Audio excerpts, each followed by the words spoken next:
One thing that is key for us in AHETI is the support of the Ubuntu Fund that is basically going to help us achieve access to healthcare, especially to the most bottom members of the pyramid. And when I look at the Ubuntu Fund, it's such a blessing for us in Africa as a whole at this particular time, because we know the key challenge that we are having in healthcare service delivery is lack of funds and probably insufficient use or management of the resources, including funding.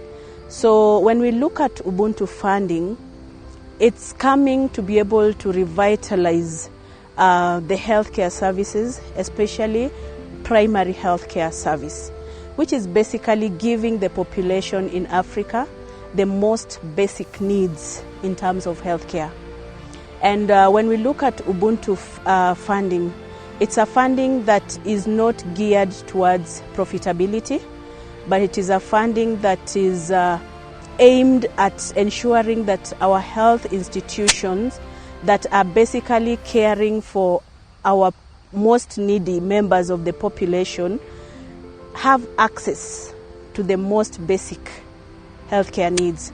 So we link that with the supply chain, which is basically how you get medication and other commodities within the healthcare, and be able to manufacture and then look at how that is going to reach the population. So if we are talking about medicine, of which we are in this conference here in Rwanda, Kigali, for that particular issue, how can we ensure that medicine and pharmaceuticals reach the most needy people and within the right timing?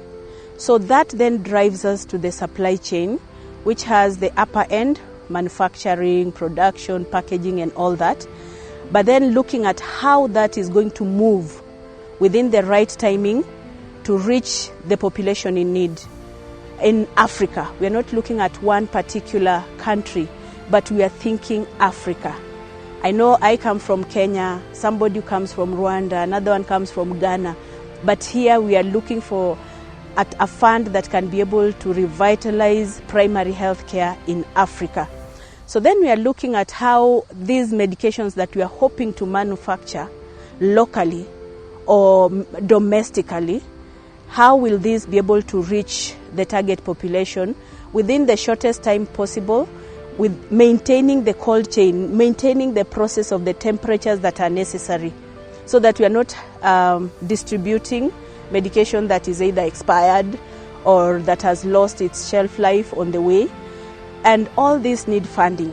So it's very timely and appropriate that Ubuntu funding is going to help support AHETI in this whole process, so that as we look at manufacturing within the various regions in Africa, how will we be able to ensure that whatever we are manufacturing, we are not losing, we are not hoarding, we are not looking at profitability, because that's not our vision.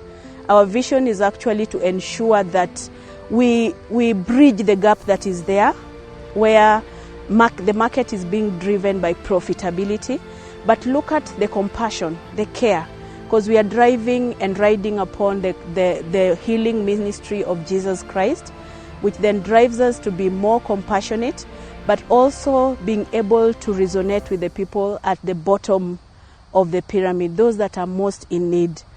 So Ubuntu funding and looking at the supply chain and the manufacturing and coming on board on how these commodities will reach the population that we are targeting is very key for us as AHETI.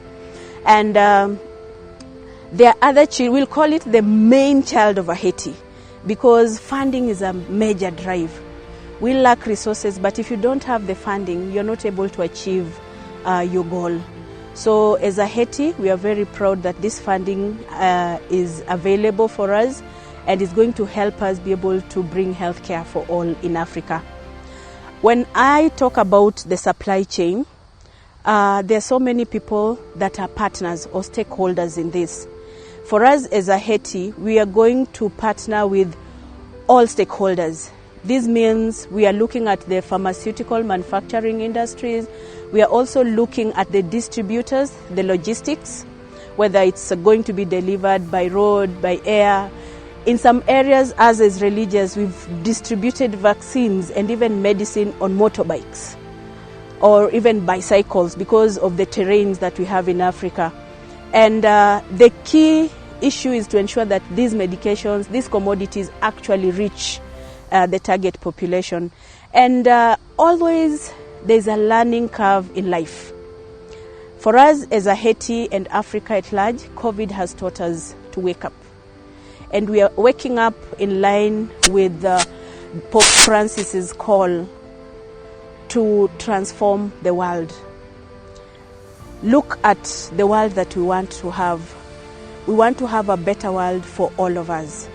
So where do we start? We start to journey this whole journey with the society, with the people.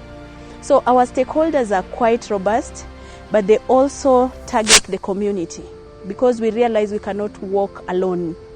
We cannot walk without the community that we are actually going to ensure that they benefit from these medications and commodities, because we need the buy-in.